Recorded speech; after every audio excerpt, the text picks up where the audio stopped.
Good morning, friends. Today is Thursday of the second week of school, and so I'm gonna start getting back into the swing of doing like a day in the life of a teacher vlog and just showing you like the everyday little things that we're doing and try to give you guys ideas for how to kind of spice up your lessons or your days or whatever. So we just got into the curriculum this week, and so I wanted to show you guys how I'm kind of stepping away from so much worksheet and trying to make it a little bit more hands-on, interactive, and engaging for my students. So that is what I'm going to do. Okay, so the first idea I want to share with you guys is about grammar. So in grammar this week we are learning about the 4 different types of sentences. We have a command, exclamatory sentence, question, and statement. So what I'm going to do is I just wrote obviously these on a piece of paper, and I am going to stick the piece of paper one on each of the 4 corners of the room. And then the worksheets that we have to use this week, they teach the kids about all 4 kinds, and we are supposed to go over all 4 kinds, but then they only ask them about statement and question.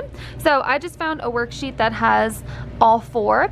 And what I'm going to do is I'm just going to say the sentence out loud, and then on their desk with whiteboard marker, they're going to need to write the punctuation. So if it's a question, they'll just put a question mark, and then they're going to go to the corner that has the piece of paper that says question. So if question is on the door, then all of them should be going over to the door after they put a question mark. So this gets them writing, it gets them thinking, it gets them up out of their seats, it gets them moving, and hopefully they'll remember it better than just doing a boring worksheet, since they were able to, like I said, get up and move and be a little bit more involved and interactive with it, and hopefully they'll be paying attention more because it'll be a little bit more exciting. So that's something super easy. You don't even necessarily need this. Again, I just Googled 4 types of sentences worksheet, which sounds a little counterintuitive. I know if you're trying to get away from worksheets, why are you Googling worksheets? But that's just so I had examples of the questions, but there's only 5, so I'm just gonna probably make up some more if we have time, which I'm sure we will, because that sounds like it'll be pretty fast. So this is really easy. You don't really need to do anything except for just writing the words on the paper and then taping them up. Okay, the next idea I want to share with you guys is for vocab, and it's called snowball fight. This was not my idea. Last year, the TOSAs in our district came and did like a whole presentation on vocabulary strategies with us.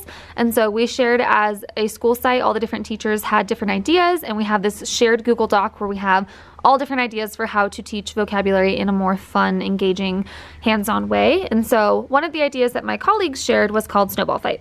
So each student is going to need 2 pieces of paper, and on one of the pieces of paper, you are going to want to have written the vocab words for that week. So there's 1 vocab word per page. For example, we have 8 vocabulary words per week, and I have 23 students, so every word was written 3 times except for 1. So each student will have 1 piece of paper with a vocab word on it, and the other one is going to be blank. So on the other piece of paper, they're going to write the definition for that word. In my classroom, we have it on the wall, and then they also have a piece of paper in their homework folder that they take home that they can study with, and then we also have the definitions on Quizlet. So there's a couple different ways that they can get that definition, but they don't have to come up and ask me. I don't have to sit there and tell each of them anything. They know what to do. So again, 1 piece of paper has the word, and then the other one, they are going to write the matching definition. Then when I say go, they're going to take just the word and they're going to crumple it up into a little snowball, and they can throw it around. So they can actually have like a real snowball fight. If they throw it, they can find another one, keep throwing it. I do that for probably like 45 seconds until I see that it's kind of, you know, they've gotten their wiggles out and they're ready to move on. So when I say freeze, they have to find 1 piece of paper, and then they go back to their seat and get their definition. Sometimes it's going to be a match, and if it's a match, that's okay. Then they can move on to the next part, which is going to be studying the words on Quizlet with flashcards, because on Thursdays we are going to do Quizlet Live, so they'll need to have studied those. And if they don't have a match, then they're going to go need to find the match with the other classmates. So it kind of turns into a game of like I have, who has, where they're saying, oh, I have the word satisfied. Do you have the definition, you know, very pleased with what's happening, or whatever the exact definition is that we have written down. Not only are they really becoming familiar with the word that they have, but they're becoming familiar with all the other definitions, because other people are also going to be asking them for the definitions for the word they have. So they're going to be hearing those definitions over and over and over again, which hopefully will help it to sink in, and it's not just having to sit there and read it over and over again. It makes it, again, a little bit more fun. They're still studying it. They're still activated in the vocabulary instruction. They are still getting those definitions and learning those words, but in a more meaningful way that hopefully they're going to be able to actually take it and apply it. And then the last thing I want to share with you guys is an idea for math. So we use Engage New York in my district, and we just started this week. Obviously, it's only the second week of school. So we were on lesson 1, and this is what lesson 1 for Engage New York 3rd grade looks like. We are working on understanding equal groups as multiplication sentences. So they'll see, you know, there's 3 groups of 5 that could be called 3 groups of 5, 3 5s, or 3 times 5. And then they also are supposed to be working on repeated addition. So they could say 5 plus 5 plus 5 equals 15. So instead of having them do, you know, a worksheet, a bunch of problems practicing that same thing, instead I had them get out their whiteboard markers, and then I have these little mini erasers that you probably also have from the dollar spot at Target. There's all different kinds. There's pineapples, that one's still pineapple, donuts, little pencils, more donuts. They have all different kinds. And then these little jars I got in the kitchen section of Walmart last summer, I believe. So I had them partner up in 2s, and then each group of partners got one of these little jars of erasers. And then instead of having them do the worksheet, I would just say, okay, I want you guys with your erasers to make 3 groups of 5, because that is what the first problem is. So then on their desk with the erasers, they would take out the erasers, make 3 groups of 5, and then with their expo marker on their desk, they got to write the repeated addition sentence and the multiplication sentence. So again, this is more fun, hands-on, they're collaborating. I'm able to walk around and see who's getting it and who's not, so I can make note and pull them back later. I'm able to help them individually, and especially when they're first learning multiplication, having some kind of manipulative really helps. So last year I found that when we started off the year, our very first lesson is on multiplication. They really haven't seen this before, so a lot of them were like, whoa, what is happening? So giving them something concrete to go off of was really helpful, and they thought it was super fun. And we were doing the same exact thing that we would have been doing on the worksheet, but they got to, again, be hands-on, interactive, collaborating with their peers. They didn't have to just sit there and be quiet. They were working together to figure out what the repeated addition sentence would look like and what the multiplication sentence would look like, and it was just really fun. I also wanted to share this cute little plant that I just got at Target last night. It is fake because I cannot keep anything alive, but it has a gold little base, and then this is stuck on, so it's not gonna, you know, tip over and fall. I don't exactly know where I'm gonna put it right now. It's just kind of chilling on my desk, but I thought it was super cute and I wanted to share it. It was 10 bucks, I wanna say. Either 8 or 10, I think 10. But I thought it was so cute, and I'm gonna put it on my desk somewhere. Hello again.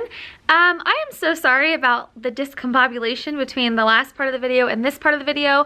I went to give you guys an update on the 4 kinds of sentences activity that we did, and then my camera stopped recording. It was just like beeping a bunch, and it wouldn't let me record no matter if I charged it or deleted stuff off of it. So I don't know, I just reset it and it's working again. So I'm just gonna pick back up where I left off. I was recording on Thursday, it's now Monday. I wanted to give you guys an update about those 4 sentences activity. It went so well. Not only were the students really engaged, but it led to conversations that I didn't anticipate.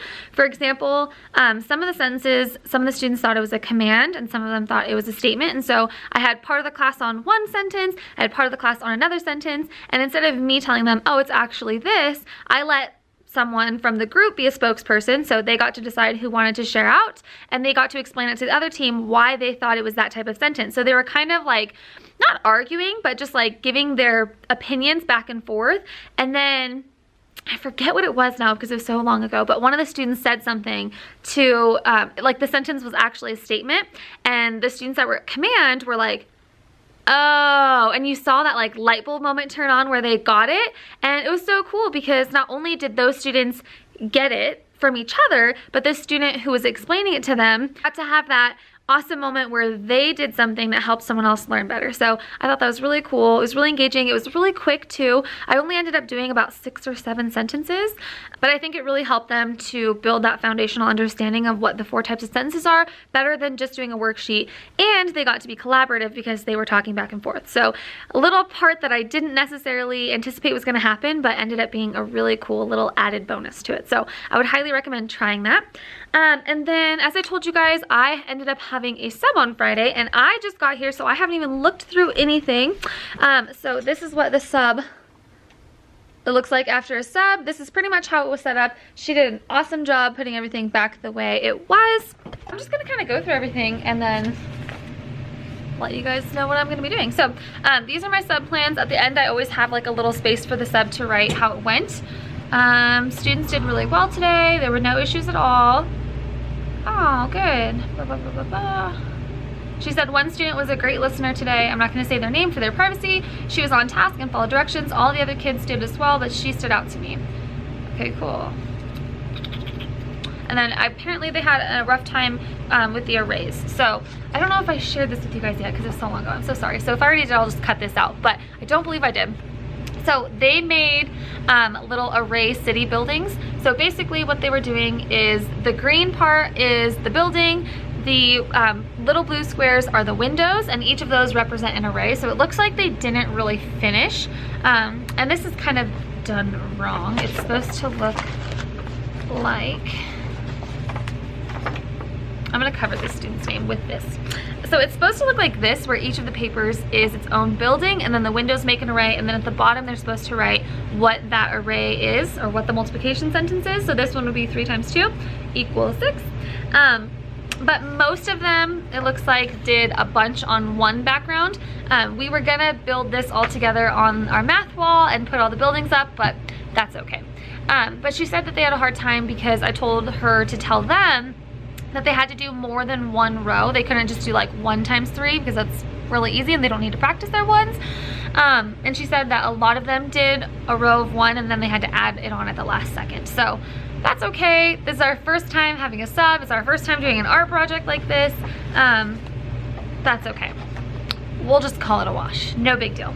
And then it was also their first time doing the ELA test. So if you use Wonders, you know that there are so many tests. Our district adopted Wonders last year, so this is our 2nd year using it, and one thing that we all notice is that there's just too many tests. Like, there's too many tests and there's too much material to cover each week that they're being tested on that we may not have gotten to, and so obviously that's not fair or right. And so we're trying to figure out how to weed some of the stuff out and figure out like what the most important stuff is, which one way that I'm trying to do that is, it sounds really obvious and maybe this is like what you're supposed to do anyways, but as a new teacher this is not something that I was like taught to do. But I'll look at the test that's going to be on Friday, not the selection test but the actual weekly test that has like the 10 questions and then the writing piece to it, and I'll see like what style of questions they're asking, because there is so much to cover each week. So knowing what they really need to have in order to be successful in the test is really helpful. But then again, I'm thinking about it, I'm like, well, that's just teaching to the test. Like if it's in this week, then they should need to know all of it, right? But we don't have time to teach all of it, and definitely not time enough to teach it all well. So that's been something that's been a little frustrating. So what I had her do is I just printed out the test for all of them. I'm not going to show it to you because my students' names are on them, but she walked through the questions with them and then did the writing portion with them as well. So none of these tests are going to be for a grade, but just giving them the opportunity to see what kinds of questions are on here and the way that we want them to answer it, as well as what the writing should look like. Let's see, how did the small group stuff go? Okay, and then they did take their first little math quiz.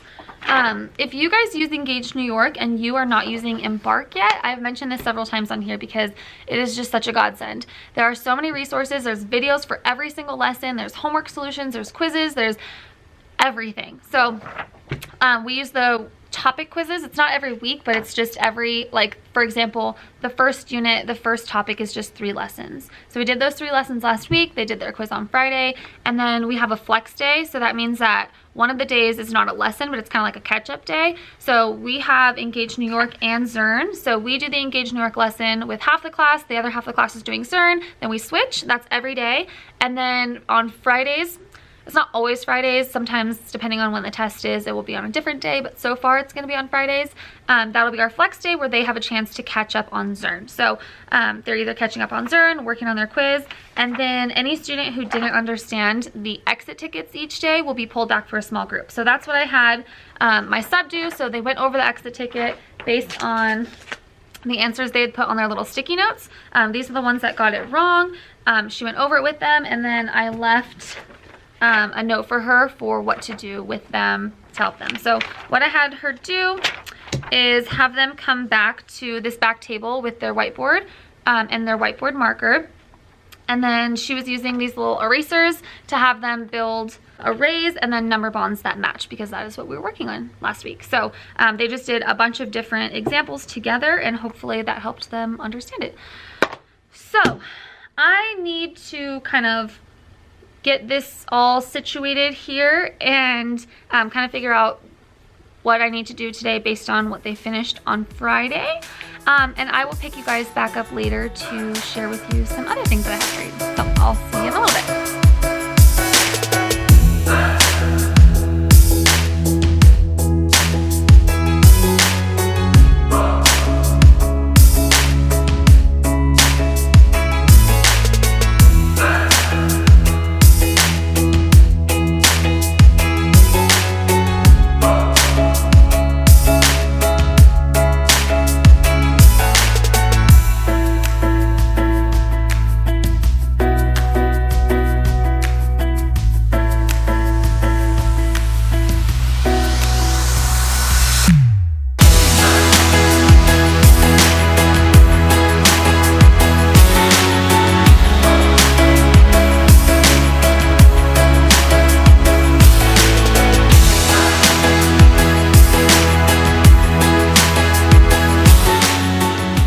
Okay guys, this is my reading focus wall. Those posters up at the top are from Amy Grossbeck. They go over different skills that we learned about in 3rd grade. To be totally honest, I don't use those as much as I should, so I'm thinking about either trying to use them or trading them out for something that can be referred to with the kids, maybe like charts that they help me create, or 3-column notes, or I'm also thinking about putting up here what goes on a sticky note for their book chats, so that can be like an easy reference, but I did just make them bookmarks, so I don't know. Anyways though, what I wanted to show you guys is how I organize my Wonders materials. So in the big blue pocket chart, we have vocab and spelling. The vocab cards come with our curriculum, the spelling cards, as well as the papers that you see over here. Whoa. Those are both from a pack on TPT. Just search Wonders 3rd grade. I can't remember exactly what it's called. Let me see if the name is on it. Beth Quarter. I don't know if you guys can see that, but Beth, yeah, there we go. Beth Quarter. Okay, so search her TPT store and you can find this stuff. And then the essential question, genre, comprehension, skill and strategy, grammar and vocabulary strategy are the things that we focus on. There's also writing traits, but I have a whole writing wall, so I don't put that up here. These little things that I have them in are from Class Captain. So they have a little opening that you can put stuff in. They're also dry erase friendly, so if you wanted to use them to put in like a math sheet or something and then have kids write over it, it's easy to clean them. So I will link those down below so you can get them. And then I also am thinking about getting one of their pocket charts, because this is from a coworker and I don't know if you guys can tell, but it's like really old and falling apart. So I think I'm going to get one from them as well. They come in all different colors, so that's really cool. And this just kind of helps keep me focused during Wonders time, because like we were talking about earlier, there's so much in it that sometimes it can be hard to stay on track when you're doing ELA time. So this helps me make sure that I cover the essential question, we go over the genre, and that I hit most importantly the comprehension, skill, and strategy, because I know for sure we're going to go over grammar and vocab. But the comprehension, skill, and strategy is really where I want to put my focus during that time. So having these up really helps to make sure that I do that. I also mentioned to you guys in a recent video about VIP student. So I wanted to tell you guys a little bit about that and then a little bit about house points. So I am going to be doing a whole video on house points and the house system and how I use it, but not today. So my VIP, basically I pull a stick from this. So this just has the student numbers on it. I'll pull a random stick in the morning. So number 18 will be my secret student today. And basically when the kids come in, I don't tell them who the secret student is. They already know that every day there is a secret student and I'm watching that student, which sounds kind of creepy when you say it out loud, but I'm looking for good behavior. I'm looking for following the essential 35. I'm looking for them being on task, for them being respectful, responsible, safe, following all of our classroom rules, and just really going above and beyond to be an awesome student. If at the end of the day they were, then we do a little drum roll, the students all, you know, tap their hands, and then I will announce that that student is the VIP for the following day. The VIP gets to be line leader. They get to have first dibs on any flexible seating they want. So say someone is sitting at one of these privacy lounge chairs and they want to be sitting there. They can kindly tell that person that they want to sit there and that they are the VIP, and that person has to move no matter what. So kind of like a little extra privilege. And then I have like a little box of special supplies that they get to use. If I need any help throughout the day, they get to be my special helper. So oh, and then I also forgot, at the end of the day, so like today, if number 18 does awesome, then on the ramp outside of our door, they will all make a tunnel, so they'll all put their hands up to someone across from them. And then the VIP student gets to run under the tunnel as we leave the classroom, and everyone's cheering for them really loudly. And it's kind of cool because where our classroom is located, we are near the big gate where all the students have to walk out 3rd through 5th, and then all the 2nd graders are out there with their teachers too. So everyone's already walking that way, and so when they're getting cheered for, like the whole school can see and is watching. So it's kind of like an extra special thing that they get to do. And then if that student didn't do awesome, so say number 18 doesn't have a stellar day, then I won't say like, oh, it was number 18, but they did terrible. Like, I wouldn't say that. I would just say the secret student did not have an awesome day today. And I might give an example why, unless it was really obvious. So I might say like, you know, we were struggling to stay on task, or, you know, we weren't following directions, or we weren't collaborating well, or whatever the reason is. And not to call out that person, because chances are if they're doing it, then other people are doing it too.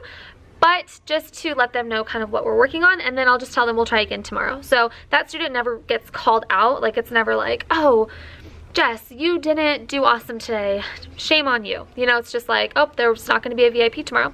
So that's that. And then house points. So you guys were asking about house points and how I award them. So it's basically based on our Essential 35. So I don't give one out every single time a student does something well, but say we're doing a whole group lesson and there's really someone going above and beyond. And I'll be like, guys, Jess is on fire. And they're gonna be like, she's burning up. And then that's their little cue that they get to come up here to the little spinny wheel. They spin it, whatever it lands on. So that one landed on 1 house point, then my house would get 1 house point. And I just track those on Dojo. So I would just kind of like make a little note on a sticky note to myself, or if I have Dojo up or on my phone, and it's a convenient time for me to do that, then I'll just go ahead and add the house point right then. And then on Fridays, I will change the house points to this board right here, which I tried to hang up their pictures, but I put it on Velcro, but they all fell except for one. I came in this morning and they're on the board and on the floor. So I have to think of something better than that. I wanted it on Velcro because the houses are gonna change at the end of every trimester, so I didn't wanna glue them on. But obviously that's not working, so I'm thinking maybe duct tape. I don't know, because that might be easy to change out. I think there was one other thing I wanted to tell you guys about, but I can't remember. Oh, I remember what it is now. Okay, so one thing that my class every year struggles with is lining up quietly outside and then coming inside quietly. And if you're a teacher, you guys know that if the class is loud outside, then when they come in, they're still gonna be loud, they're still gonna be talking, you're gonna have to quiet them down, and it takes a lot of extra time away, and it's also really frustrating, it's kind of annoying. So I don't remember where I saw this on. I want to say it was someone's Instagram, but I can't remember right now. So if this is yours, again, thank you for letting me borrow it, and I will definitely give you credit down below. Just let me know it's you, or if you know who this is. But when my students are lining up outside, so when my line leader, who's going to be the VIP of the day, and if there's no VIP, then it's just whoever got there first, when they see that the majority of the class is lined up, then they will go to the side of the class and face them, and they will do this little chant. They'll start by saying, eyes are, and then the class says forward, and at that time their eyes go forward, and then the VIP student says voices are, and they say off. Brains are ready, and then they go like a boss. And then it's completely dead silent. They love doing it. They get to get one little hoorah shout out, and then they come in quietly. And so it's working really, really well with this group. They really like doing it, and then they're coming in quietly. So works for me, works for them, and I wanted to let you guys know about that so you could try it if you wanted to too. This is the last thing I'm probably gonna share in this vlog, and that is the race strategy for teaching writing short responses to your reading. So I'm gonna flip you around and show you what is on my writing wall. This is the race strategy. So each letter stands for something else. It's an acronym. So R is restate the question. A is answer the question in a complete sentence. C, cite your evidence. E, explain how your thoughts support the text evidence. And then each of these have an example. These are also from TPT. I'm so sorry, I don't remember where these came from on TPT. So if you just search race writing strategy, these should pop up. So at the beginning of the year, I always teach my students this through Miss Fifth's race song. It's to 24 Karat Magic by Bruno Mars, and it just goes over what each letter stands for and helps them to remember it. So how I kind of start implementing this after we teach the song is during the week for Wonders, I will kind of start the writing with them. So I put the question up. This was from one of our stories last week. And then I put each letter of race in a different color, and then we built a template together. So the R is restating the question. So we talked about how to do that. They helped me come up with this, answering the question. So again, they helped me come up with what that would look like. And then the part that they really struggled with more than the R and the A was coming up with a piece of text evidence that supported their answer. So they all could write this sentence stem and they all could fill it in with some part of the text, but getting them to put in a quote that matched their answer was a little tricky, so we are going to be definitely working on that. And then they also struggled with how to explain how that fit in. So it's going to be a little tricky if you have a piece of evidence that doesn't fit in, and then when you get to the E, you're like, oh wait, that doesn't work. So having the E in there kind of helps to check them and help them check themselves, because it'll be really hard to think of a reason if their evidence doesn't support their answer. So this is just what we did all together on Thursday to kind of show them what that should look like.